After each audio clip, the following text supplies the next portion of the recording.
तो स्वागत है आप सबका आपके अपने चैनल चौक इंडस्ट्री एकेडमी में। तो हम अपने अगले लेक्चर की ओर बढ़ते हैं जो जीएस का है। जैसे कि आप सभी जानते हैं कि हम लोगों का जामिया एएमयू और मानो यूनिवर्सिटी के लिए जो बैच चल रहा है, उसी बैच को हम आगे बढ़ाते हुए एक और लेक्चर आप लोगों के सामने आए हैं हमारी भौतिक विज्ञान यानी कि जीएस में से। ठीक है, तो चलिए इस बार देखते हैं कि इस वीडियो में क्या है या किस तरह का हमारी चीजें आती हैं। तो सबसे पहले मैं बता दूं आपको कि जो मेरा प्रीवियस लेक्चर है, आप लोगों ने अगर वो नहीं देखा है, अगर आप लोगों ने वो नहीं देखा है तो आप वो लेक्चर देख लीजिए पहले, ताकि आपको जो हमने पहले पढ़ा है उस चीज के बारे में समझ में आ जाए कि हम लोगों ने क्या क्या चीजें पढ़ चुके हैं। ठीक है, आपको ये वीडियो जो आपको डिस्क्रिप्शन में और आपको ये ऊपर आई बटन पर भी मिल जाएगी। तो चलिए देखते हैं। तो सबसे पहले मैं आपको बता दूं थोड़ा सा कि हम लोग मूल मात्रक के बारे में पढ़ चुके हैं पिछली क्लास में, और आज पढ़ेंगे व्युत्पन्न मात्रक।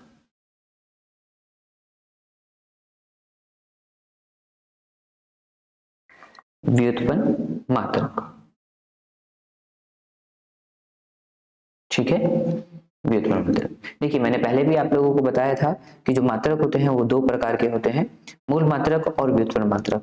तो व्युत्पन्न मात्रक क्या होते हैं? ये मूल मात्रकों की सहायता से बनते हैं। ठीक है, इनको व्यक्त जो करा जाता है वो मूल मात्रकों की सहायता से किया जाता है। यानी कि अगर जहां कहीं पर दो तरह की चीजें मिल रही हैं तो उनमें हम मूल मात्रकों को इस्तेमाल करके एक नया मात्रक बना लेते हैं जो कि हमारा व्युत्पन्न मात्रक कहलाता है। ठीक है, अगर हम इसकी डेफिनेशन की बात करें तो उसकी डेफिनेशन होती है जो मूल मात्रकों की सहायता से व्यक्त किए जाते हैं मूल मात्रक कहलाते हैं। ठीक है, मेन जो होते हैं ये हमारे मूल मात्रक कहलाते हैं।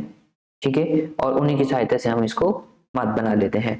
ठीक है, अब आप लोगों को मैं बता दूं कि अगर हम लोगों से कभी एक इंपॉर्टेंट क्वेश्चन आता है, जैसे कि हमसे पूछा जाता है लंबी दूरी मापने के लिए, लंबी दूरी मापने के लिए किस चीज का हम प्रयोग करते हैं? ठीक है, दूरियों को मापने के लिए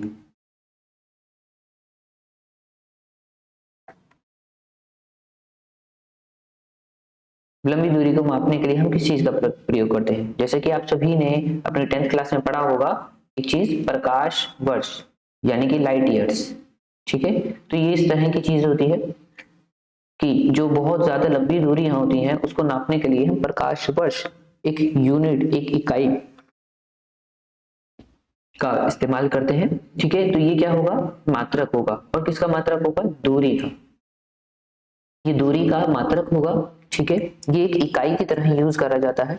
ठीक है, जो बहुत ज्यादा दूरी चूज होती है तो हम उसको लाइट की दूरी से नापा जाता है कि एक प्रकाश कितने टाइम में वहां तक पहुंच जाएगा, उतनी ही दूरी उसकी होगी, क्योंकि जो लाइट होती है वो सबसे ज्यादा गतिशील होती है, सबसे ज्यादा तेज होती है।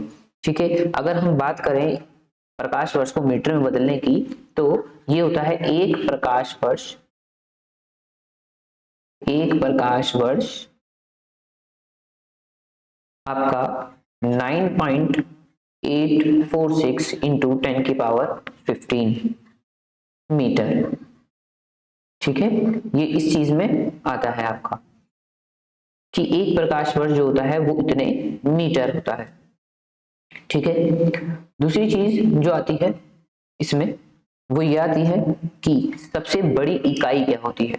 दूरी मापने के लिए सबसे बड़ी इकाई कौन सी होती है? दूरी मापने की सबसे बड़ी इकाई, दूरी मापने की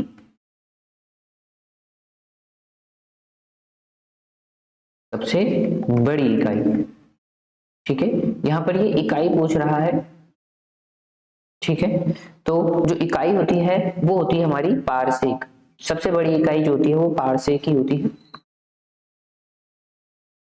ठीक है, और अगर हम बात करें कि पारसेक को अगर हम प्रकाश वर्ष में बदले तो इसके लिए क्वेश्चन बनता है कि एक प्रकाश पारसेक, एक पारसेक आपका 3 × 3.26 प्रकाश वर्ष। ठीक है, यानी कि लाइट ईयर्स, प्रकाश वर्ष ये होता है आपका इसमें। ठीक है, और अगर हम इसको मीटर में चेंज करते हैं, यानी कि एक पारसेक को अगर हम मीटर में चेंज करते हैं तो आता है 3.08 इंटू 10 की पावर 16 मीटर, ठीक है। ये इसमें चेंज हो जाता है, किसको, अगर एक पार्सेक को हम मीटर में चेंज करें। पहले हमने इसको प्रकाश वर्ष में चेंज कर लिया, प्रकाश वर्ष से हमने इसको मीटर में चेंज कर दिया, ठीक है। तो ये चीज होती है हमारी जो इंपॉर्टेंट्स आती है, जैसे कि ये वाला क्वेश्चन हो गया आपका और ये वाला क्वेश्चन हो गया, क्योंकि ये पूछ लिया जाता है कि सबसे बड़ी इकाई है, ठीक है। सब बच्चे याद कर लेते हैं कि पार्सेक, लेकिन एक पार्सेक को अगर हम मीटर में चेंज करें तो उसकी वैल्यू क्या होगी, क्या किस चीज से ये हमारा आंसर आएगा।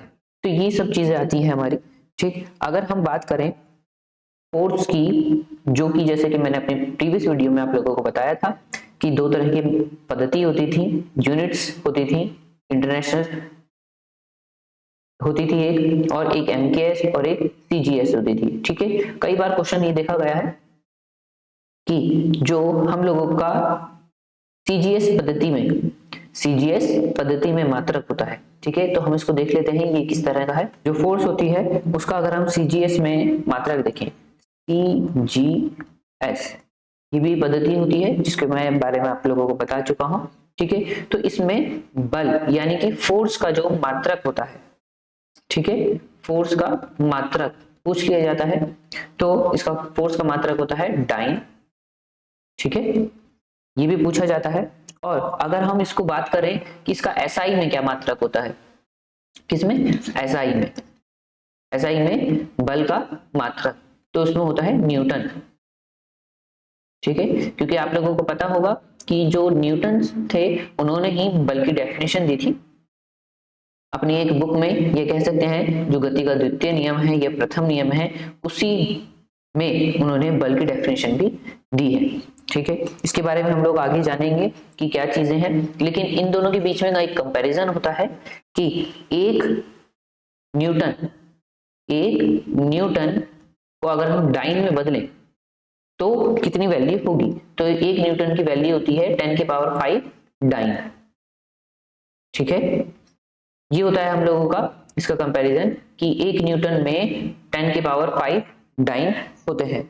ऐसे ही एक इंपॉर्टेंट क्वेश्चन आता है कार्य के लिए कि कार्य का सीजीएस पद्धति में मात्रा क्या होता है। जैसे कि मैं पहले ही बता चुका हूं कि इसके बारे में क्वेश्चन आपसे पूछे जाते हैं, सीजीएस और एसआई, इन दोनों के बारे में ही मोस्टली क्वेश्चंस पुट होते हैं कि आप लोगों ने ये चीजें पढ़ी हैं या नहीं, ठीक है। तो इसमें जो कार्य का मात्रक होता है वो होता है अर्ग, ठीक है। और अगर हम एसआई की बात करें यानी कि इंटरनेशनल सिस्टम की, ठीक है, तो इसमें इसका मात्रक होता है जूल, ठीक है, जूल आता है इसका मात्रक हम लोगों का। ऐसे ही इन दोनों के बीच में कंपैरिजन देखा जाता है, कि एक जूल कितने अर्ग बनेंगे। तो 10 की पावर 7 अर्ग, अगर हम एक जूल को चेंज करेंगे तो ये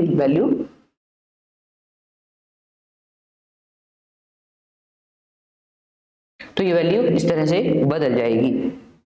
अब हम लोगों की बात आती है कि जो हम लोग ये 10 की पावर लिखते हैं, ठीक है। कई बार क्वेश्चंस जो होते हैं हम लोगों के वो इस तरह से भी पूछे जाते हैं कि बताइए कि हम इनका क्या नाम रखते हैं या क्या नाम बोलते हैं, ठीक है। तो इसको हमें चेंज करना होता है, यानी कि एक हमारा टेबल है जिस तरह की, उसमें हम लोगों को बताया जाता है कि 10 की पावर 1 को क्या कहा जाता है, 10 की पावर 2 को क्या कहा जाता है, ठीक है। इसको हम कहते हैं 10 की विभिन्न घातों के प्रतीक, यानी कि symbol of valuation power of 10, ठीक है। यानी कि हम लोगों ने कुछ सिंबल्स रखे हैं 10 की पावर के, ठीक है। तो ये 10 की पावर क्या होती है, ये इसलिए रखी गई क्योंकि जो भौतिक विज्ञान था, ठीक है, उसमें बहुत छोटी और बहुत बड़ी राशियों को नापने के लिए हम लोग इसको 10 की पावर 7 में रख देते हैं। जैसे कि अगर हम इसी बात को ले लें तो यहाँ पर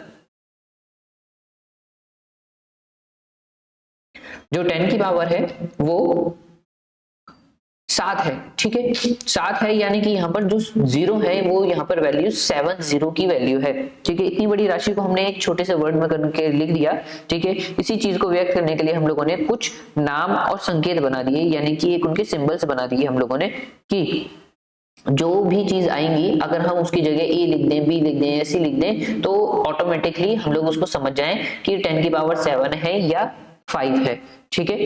तो अब हम बात करते हैं उस टेबल की कि जैसे कि हमें पता है कि 10 की पावर 1 को हम लोग कहते हैं डेका। क्या कहेंगे? डेका। और इसका जो सिंबल होता है, ठीक है, जो सिंबल होता है वो होता है DA, राइट। अब आती है 10 की पावर 2 की बात।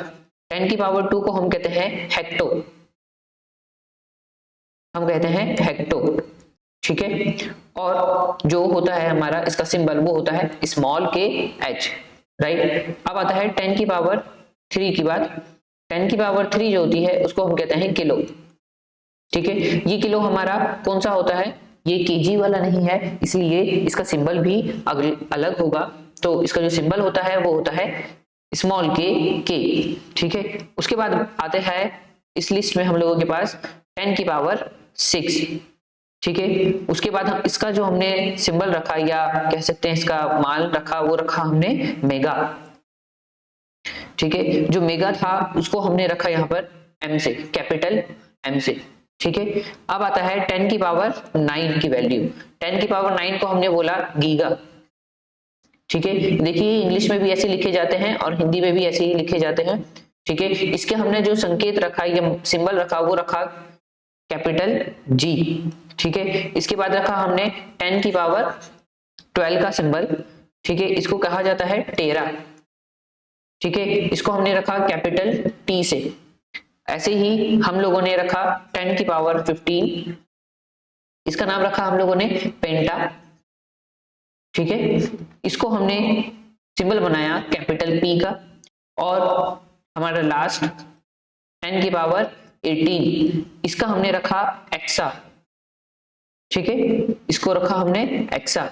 जो एक्सा का सिंबल बनाया गया वो बनाया गया E से, ठीक है। तो ये कुछ सिंबल्स थे जो हम लोगों के एग्जाम की दृष्टि से बहुत इंपॉर्टेंट है, महत्वपूर्ण है, ठीक है। अब हम लोग आगे बढ़ते हैं